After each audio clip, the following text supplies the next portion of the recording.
mujeres. Adelante, Simón. Sí, buenas tardes. Gracias, Gerardo. Muchas gracias a todos y por estas presentaciones muy interesantes. Entonces, en esta presentación, interesarme en la manera con la cual a veces los repertorios de acción, pues las estrategias de luchas movilizadas en el marco de las luchas en defensa del territorio, pueden de manera paradójica reforzar los mecanismos de dominación o los actores que pensamos combatir. O para decirlo de otra manera, voy a intentar subrayar cómo algunas estrategias de lucha se integran, sea de manera directa o indirecta, al funcionamiento del poder, convirtiéndose en lo que Michel Foucault llama los dispositivos de gobernabilidad, que podríamos definir rápidamente como las diferentes herramientas con las cuales se ejerce el poder gubernamental sobre la población. Bueno, yo creo que es algo muy importante empezar recordándonos que los movimientos de lucha, como lo saben, pues en México, pero también en la Sierra Norte de Puebla, no empiezan con la llegada de los megaproyectos al inicio del siglo XXI. Yo creo que este punto, escribir la historia desde abajo, la historia de los vencidos, ¿no? No olvidar la historicidad de las luchas actuales, plantearlas en la continuidad de las luchas anteriores, es un aspecto muy importante y regresaré a este punto al final de mi presentación. Creo que básicamente podemos decir que las luchas en defensa del territorio empiezan en el 1492 con la llegada del primer barco español, y hay una continuidad muy clara entre lo que es la colonialidad, pues, y los procesos, los mecanismos de despojo. Y por eso creo que es también, por lo que planteé, que establecer una relación con los principales episodios de lucha, la independencia, la guerra contra el Imperio francés, la Revolución Mexicana, es algo importante, pero bueno, hoy no voy a regresar tanto por atrás y limitarme en introducción a la década de del 1970, en el marco de la cual, al mismo tiempo que se estaba estableciendo el primer gobierno neoliberal en América Latina, con el golpe de Estado en Chile, menos de 15 años después de la Revolución Cubana, pues mientras se estaba estableciendo el Plan Cóndor, pues sí en México y en la Sierra Norte de Puebla existían movimientos de lucha reivindicando una transformación radical del sistema. A escala local, al nivel de Puebla, hacía presencia la Liga Comunista del 23 de septiembre. En la Sierra Nororiental hacía presencia la Unión Campesina Independiente, formada en el 1972 como parte de la Coordinadora Nacional Plan de Ayala. Y esta organización luchaba no únicamente para defender el territorio, sino también para obtener nuevos derechos, para la recuperación de tierras, para gestionar estas tierras de manera independiente. También podemos pensar en lo que ocurrió en el Monte de Chila en el 1970, cuando campesinos tutunacos tomaron posesión de parcelas de tierras apropiadas por terratenientes y que murieron pues más de 300 de ellos bajo la orden del general Rafael Moreno Valle, ¿no? Abuelo del exgobernador Pan. Bueno, por lo tanto, cuando realizo entrevistas en la Sierra Norte de Puebla con personas involucradas en las luchas en defensa del territorio, muy pocas veces la gente se refiere a estos movimientos. Y me parece que eso es el resultado, por una parte, pues, de la terrible represión de lo que llamamos la guerra sucia, aunque pues un poco como en Palestina hoy no se puede hablar de guerra porque no es un ejército frente a otro. Pero bueno, entonces esta represión, estos masacres, estos asesinatos, estas secuestraciones, torturas, permitieron desaparecer estos movimientos, no únicamente físicamente, sino también en las memorias de las luchas. Porque muchos de los que se quedaron, pues, y me paran si me equivoco, pero por temor, por trauma, para proteger a sus familiares, no cuentan jamás o muy pocas veces lo que ocurrió en aquella época. Y a mí me parece que eso fue uno de los objetivos de esta represión sangrienta, Hubo todo un trabajo de desaparición de la memoria histórica. Y no es por nada si hubo destrucción de los archivos. Hoy en día todavía hay muy pocas fuentes disponibles sobre estos episodios. Pero creo que recordarse estos movimientos también permite recordarse las estrategias de contención desarrolladas por el Estado en aquella época. Por ejemplo, hay que recordarse del hecho de que no se trataba únicamente de estos dos aspectos que son la represión física y la invisibilización de las luchas, sino que también pasaba por la implementación de organizaciones ligadas al Estado o al PRI, lo que era básicamente la misma cosa, ¿no? Un ejemplo obvio en la Sierra Norte de Puebla es el caso de Antorchas Campesinas. Y si hacen tanta presencia en Huitzilán de Cerdán es porque casi como un grupo paramilitar se encargaron de la represión física de los miembros de la UCI. Pero estas organizaciones no eran únicamente organizaciones como Antorchas Campesinas. Durante los 70 en la Sierra Norte de Puebla también han sido creadas organizaciones oficialmente para dar apoyo a los campesinos, pero que cumplían así con un papel de contención pacífica de las organizaciones o reivindicaciones más radicales en la región.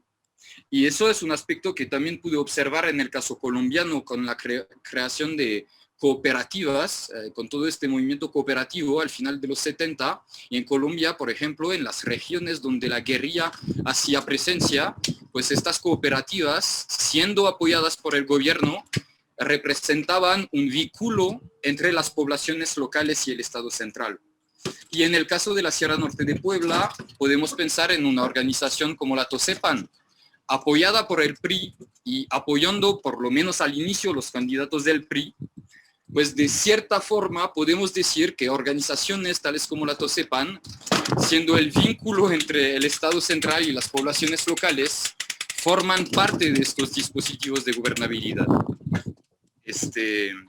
Y eso es un aspecto importante porque de cierta manera podemos ver, creo, que estos mecanismos se están reactualizando hoy en día. Y no es con el PRI, sino hoy con Morena, pero sí es claro que hay relaciones estrechas entre el gobierno de la 4T y varios actores involucrados en las luchas en defensa del territorio en la Sierra Norte de Puebla. Y bueno, también se trata de una herramienta de lucha, la cuestión de aprovechar de la coyuntura política, ¿no? Pero bueno, regresaré a este punto en 2 minutos. Ahora, el contexto político, sea internacional o nacional, no es lo mismo. Cayó el muro de Berlín, ya no se trata de un mundo bipolar, desaparecieron casi los movimientos guerrilleros, así como las grandes utopías. El neoliberalismo, se difundió de manera casi hegemónica. En México, como en muchos otros países de América Latina, se otorgaron millones de hectáreas de concesiones mineras o por proyectos pues, energéticos, y la lucha se articula hoy en el marco de las defensas del territorio, de la defensa del territorio. Y entonces, ahora solo voy a plantear algunas ideas en cuanto a la manera con la cual, de manera paradójica, los mismos repertorios de acción movilizados en el marco de estas luchas, en algunos aspectos, aparecen a veces integrados de forma indirecta o directa a dispositivos de gobernabilidad. Bueno, no se les voy a aprender nada sobre el detalle de estas valientes luchas, y también tuvimos presentaciones muy buenas sobre algunas de ellas, pero, y de hecho, pues si me equivoco en algunos aspectos o interpretaciones me lo dicen, pero de lo que entendí al inicio, cuando las comunidades se enteran de los proyectos extractivos en sus territorios, los primeros repertorios de acción movilizados son generalmente formas de acción directa. Entonces, pues pueden ser marcha, como en el 2012 en Tetela, donde miles de personas marcharon contra el proyecto La Cañada, proyecto de mina a cielo abierto de Carlos Slim, de la empresa Frisco, o como en Sautla, donde después de haber destituido al presidente auxiliar, fue de patente por su falta de probidad y honestidad, dieron un ultimátum a la empresa JDC Minerals, y cuando venció el ultimátum marcharon más de 5.000 personas sobre la mina para expulsar a los empleados de la mina. También pues, puede ser planteones o bloqueos de máquinas, como en Ignacio de Zaragoza en el 2012 por Olintla, donde las mujeres hicieron un plantón para bloquear al bulldozer que quería abrir una brecha hacia el río Ajajalpan en el marco del proyecto de la presa hidroeléctrica de Grupo México. Como ocurrió también en Cuetzalan, bueno, no voy a desarrollar todas estas luchas, como ocurrió en Ixtacamastitlan, donde los ejidatarios de Tecoltemic bloquearon la brecha de acceso a la mina con un poste y una trinchera, y también de formas de acción directa, puede ser pues hasta la presión física, ¿no? Y la destrucción de máquinas, como cuando la gente de San Juan Taitic en Zacapoaxtla pues fueron a recibir a los ingenieros encargados del estudio por el proyecto hidroeléctrico Gaia y que se les pincharon las llantas, etc. Hay otros ejemplos muy buenos, pero todo Perdón, esto para Simón, decir que... 3 minutos. 3 minutos, híjole. Bueno, entonces voy a acelerar.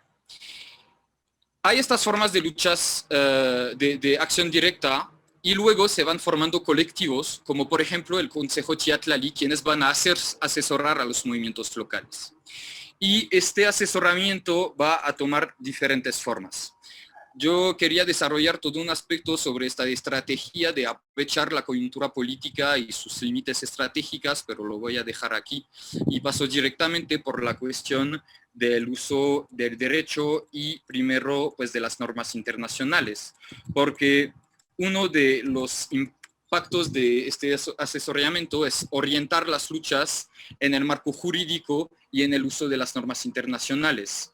Por ejemplo, muchas veces se hace referencia al convenio 169 de la Organización Internacional del Trabajo, que obliga pues, a la organización de consultas previas. No desarrollo este punto de las consultas engañosas y cómo pueden ser herramientas de legitimación de los proyectos extractivos, y también quería pues, subrayar un poco el punto del uso de la temática del indigenismo con fin de legitimación de los gobiernos. No es por nada si gobiernos como los del PRI o del PAN apoyaron su gobernamentalidad con organizaciones como el INI y hoy pues el INPI, ¿no?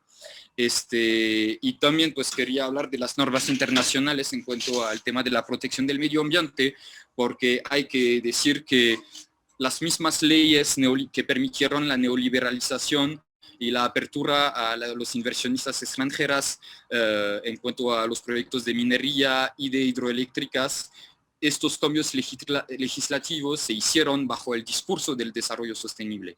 Las mismas empresas utilizan este discurso, lo que demuestra que no hay ningún antagonismo entre estas normas internacionales de protección del medio ambiente y la explotación intensiva de los recursos naturales. Entonces hay que preguntarse qué tanto puede ser eficiente en el marco de las luchas el uso de estos mismos discursos producidos por los que pensamos combatir. Como no me queda tiempo, voy directamente por mi última idea, que me parece ser pues importante, que es el tema de la juridización de las luchas. Porque uno de los principales impactos del asesoramiento con el apoyo de ONGs es orientar las luchas en el terreno legal. Entonces, primero aconsejan a las poblaciones locales de constituirse bajo la forma asociativa para poder emprender procesos jurídicos. Entonces, por un lado, se produce un proceso de institucionalización de las luchas y eso tiene un fuerte impacto en los repertorios de acción movilizados. Pero, pues, si vas a presentarte frente a un juez, no hay que haber quemado una máquina el día anterior, ¿no? Entonces, de cierta forma, eso implica también un impacto en los objetivos de las luchas. Y eso implica el abandono de las formas de luchas más radicales y de las reivindicaciones más radicales. Entonces, pues hoy en día me parece que las luchas en defensa del territorio, me dicen si me equivoco, pero se orientan mucho en estos aspectos en el terreno legal. Pero también hay que tomar en cuenta el hecho de que orientar estas luchas en el terreno legal implica una legitimación indirecta del marco legal vigente. Y bueno, puede ser una herramienta eficiente. La casi totalidad de los proyectos extractivos en la Sierra Norte de Puebla están hoy suspendidos, no cancelados. Bueno, una herramienta eficiente pero únicamente si consideramos que el objetivo de las luchas en defensa del territorio tienen pues por único objetivo que no sean realizados los proyectos extractivos. Entonces no se trata únicamente de una neutralización de los repertorios de acción más radicales, sino también de una neutralización de las reivindicaciones más radicales. Para decirlo de otra manera, las luchas en defensa del territorio en la Sierra Norte de Puebla hoy me aparecen esencialmente como luchas esencialmente defensivas. Se trata de luchas a contra de la explotación de la naturaleza, a veces a contra de la explotación de los humanos, pero no se trata de luchas para ganar nuevos derechos, no se trata de luchas para ganar nuevas libertades.